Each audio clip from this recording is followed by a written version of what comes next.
Aha.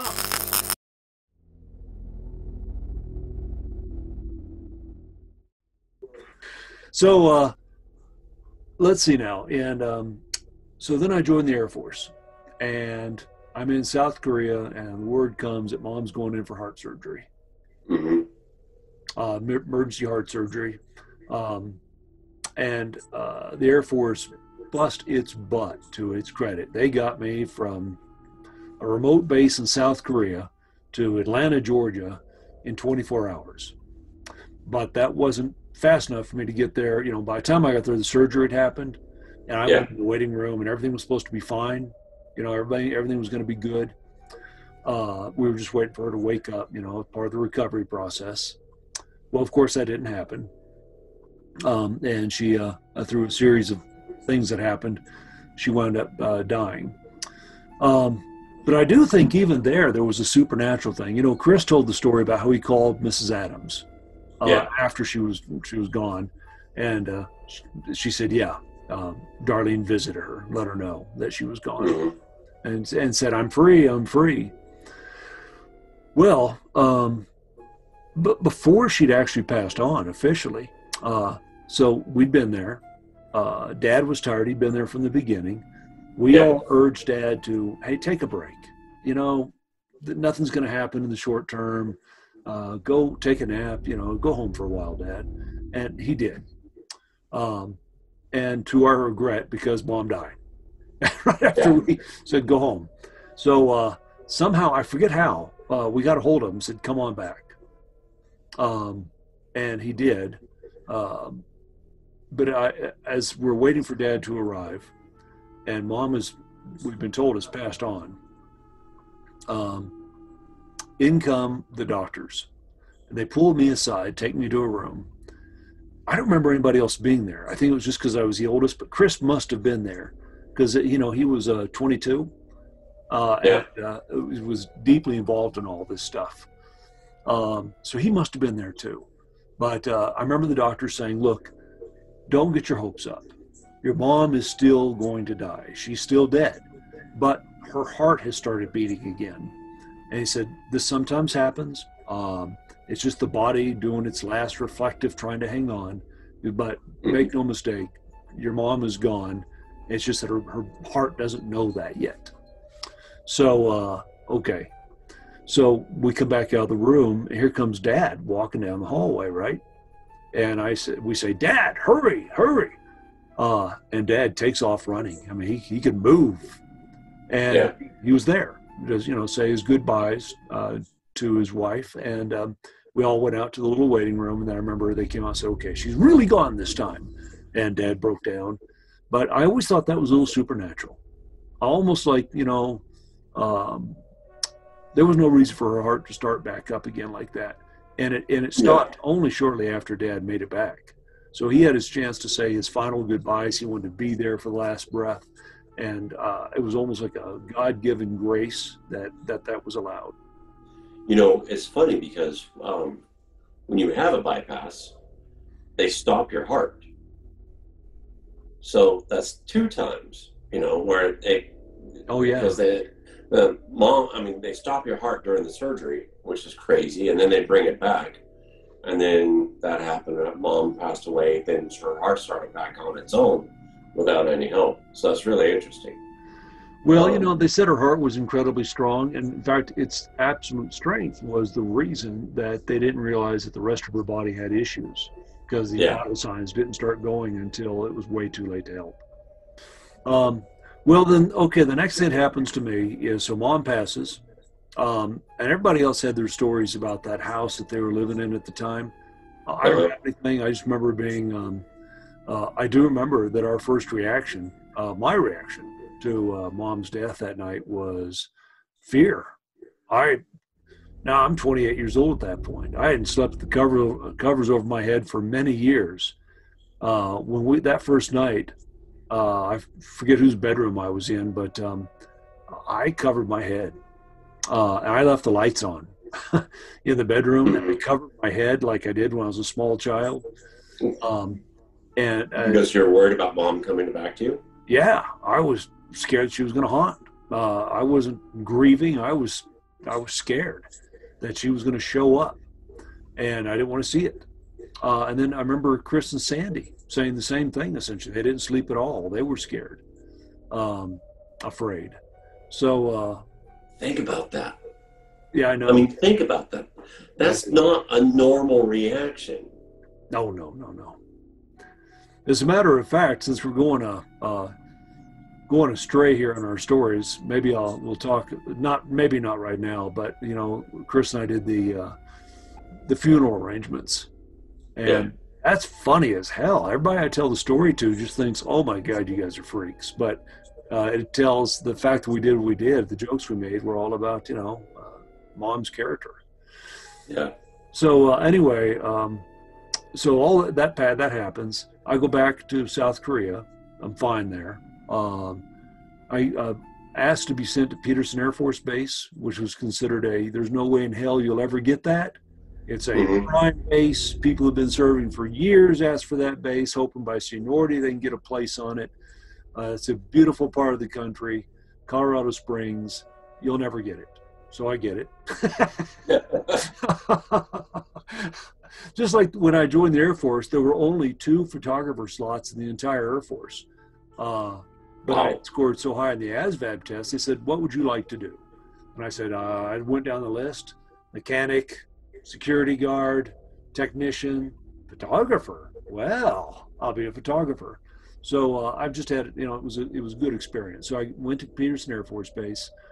I did not know at the time Colorado Springs was a New Age mecca. I didn't know anything about that stuff. Oh, yeah. But I was still single, and so I joined a writers group, took some courses at Pikes Peak Community College, had some minor skills there telling stories, and so a group of us would get together and after the class and sort of independent of the class and share our work, because it kept us writing better.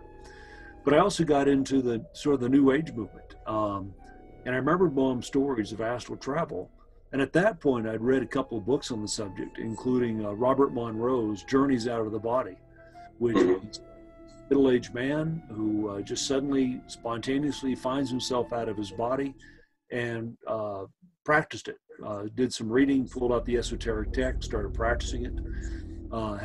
He wrote a series of things. And in fact, there was the Robert Monroe Institute teaching you how to do this, which I didn't know about at the time. But I'd read his book.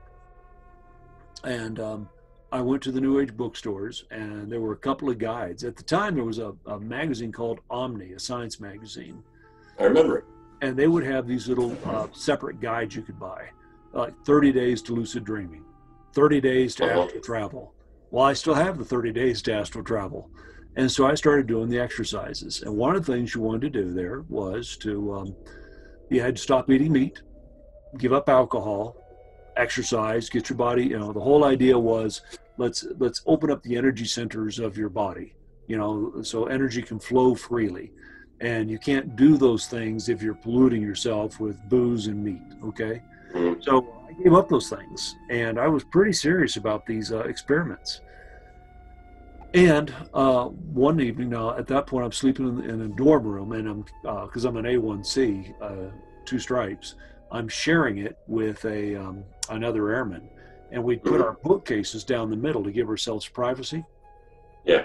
So I sit up in bed, and I'm a little groggy, and I'm looking around the room, and everything's a little fuzzy, and it's the middle of the night, and I'm sitting there, and I sort of fall over to my right, and just the foot of the bed, because I can't keep my balance. And when I do, I realize that I'm not only at the foot of the bed, I must have twisted around to face the other direction, because I'm looking at my feet.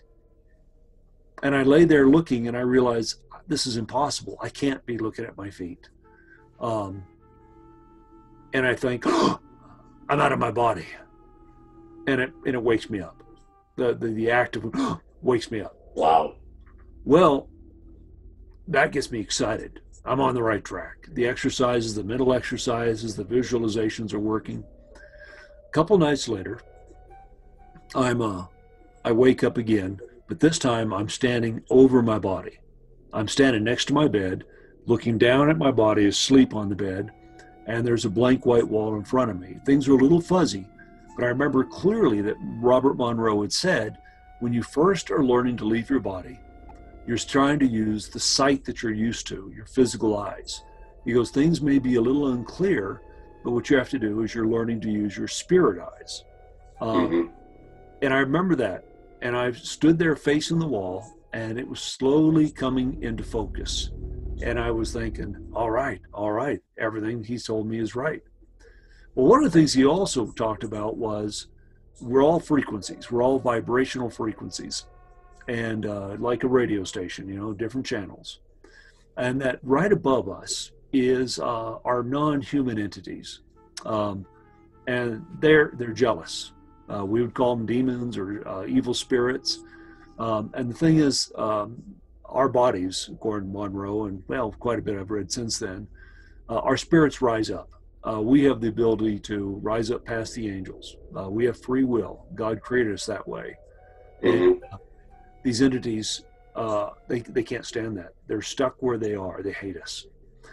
They can be malicious. He says, don't be afraid of them. You can rise right past them. So as I'm standing there facing the wall, suddenly something is behind me. It grabs my left arm and pulls it behind my back. And I stiffen my arm, and I'm thinking it's one of those things, but I'm not afraid. I know I can beat it. Well, then it starts pounding me in my ribs. It's going wham, hitting me it's holding my left arm, and it starts hitting me in the back of my rib here. Yeah. That hurts me. And I wake up laying in bed with my ribs sore from where I was being punched. The feeling fades, but it's there for a few minutes. And I'm like, okay, you know what? I'm not scared. It's working. I'd be petrified. This is fantastic. And my goal, actually, Matt, was to just see what's out there. I was doing astral travel with the idea that I was going to go see, hey, why wait till you die to see what's out there? You can do it now. That was my thinking. So I get that. A few days later, it's a Sunday. I'm asleep. I'm taking a nap in my dorm room. And now I should say delicately here that I was still single, but I was trying to date somebody. And she was very pure. She wouldn't give in. I was so frustrated. And so that was a big part of what was going on. You have that sexual energy that's unreleased. And I'm doing this astral travel stuff. We're trying. Well, something picked up on that. And something non-human, an entity of some kind, came through the wall. I'm still asleep. I'm still in there asleep. But there's suddenly part of me is aware of my surroundings. And I'm aware that something has come through the wall near my head. And I feel it climb onto the bed next to me and settle down against the length of my body. And it attacks me. It grabs me and starts kissing me really hard. I mean, in such a hard way that my lips hurt. It was like a physical attack. And then it grabbed my crotch and squeezed it, and so painfully that, there was something there. It wasn't a female ghost. Whatever this thing was, it wasn't human. But it was attracted by my unrequited lust and what I was doing. And when it attacked me like that, I panicked. Now I'm not like, oh, Robert Monroe said this would happen. No, I totally panicked. And I wake up in bed. My heart's pounding. I'm a mess. And I think, oh my God, a demon has attacked me. So I get up and I go straight down to Burger King, and that's on base.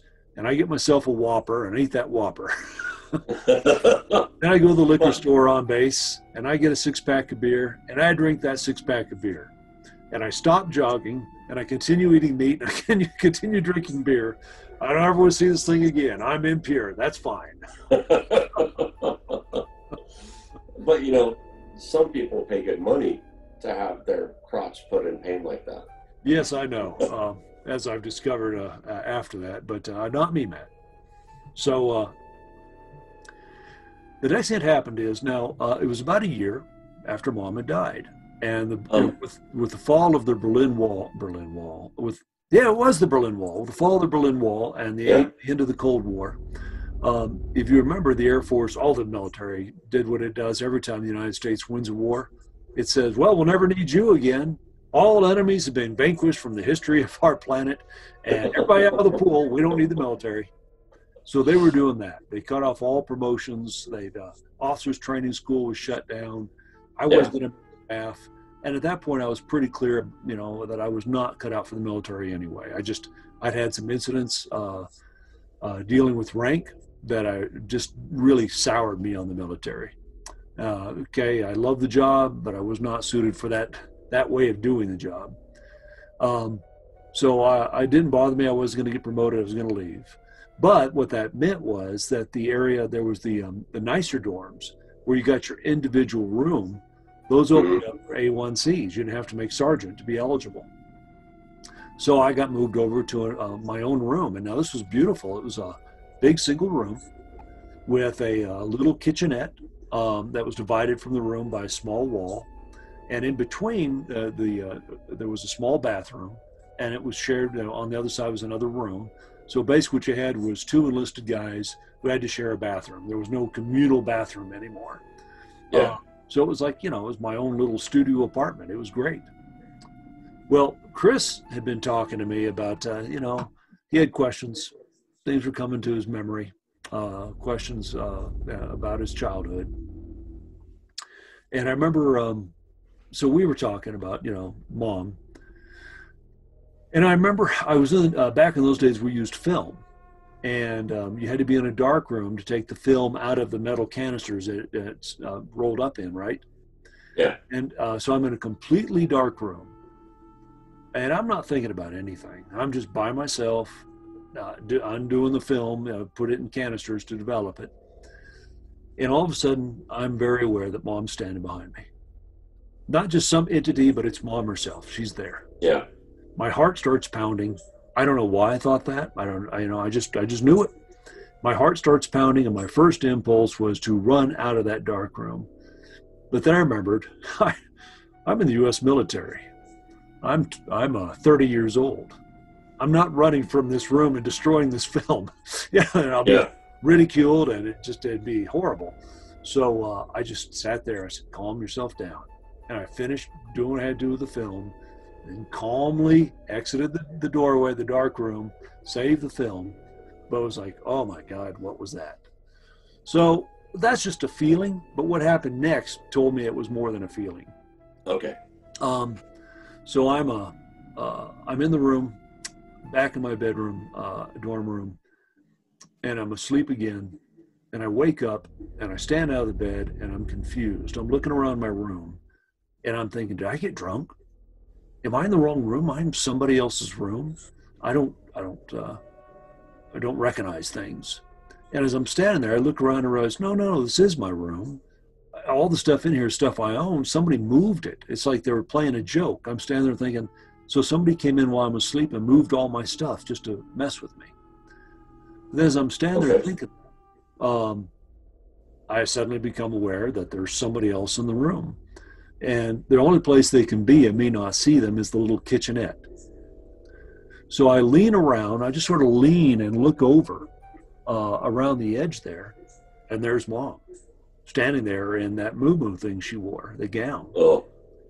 And the moment she sees me, she does this bit. She goes, "Why do you torment me?" And she comes running across the room towards me with her hands stretched out like claws to attack me. And immediately the pillow that's on the bed is suddenly in my hands. I didn't reach over and grab it. I just sort of like, it's there. Suddenly it's in my hands. And I hold it up and I block her to stop her from getting to me. And she grabs the other side and she's screaming at me, right? And I'm holding that pillow up and I'm thinking, I'm scared to death, but I'm also thinking, I'm in her world. Am I strong enough to take her in this world? In other words, I was actually afraid she was going to rip that pillow away because we're in the spirit world. This is where she's been and she's going to get me. And I'm trying to say, Mom, and I hear myself saying, and the act of trying to say Mom pops my eyes open for real, and I'm laying in bed facing the wall. And I get up and I'm absolutely sure, especially now that I know after all the reading and learning over these years, Yeah.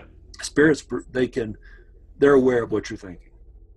They can perceive your thoughts, or at least the past ones of that were human can. Demons, not so much. But I think our thoughts were so unkind uh, about her that it bothered her. It really, I thought she was truly angry at me and was attacking me in that moment. And then I made myself more susceptible to it through the Yeah. astral travel experimentation. So that ended. That didn't happen again. And that was a few things happened after that, but we can talk about this later.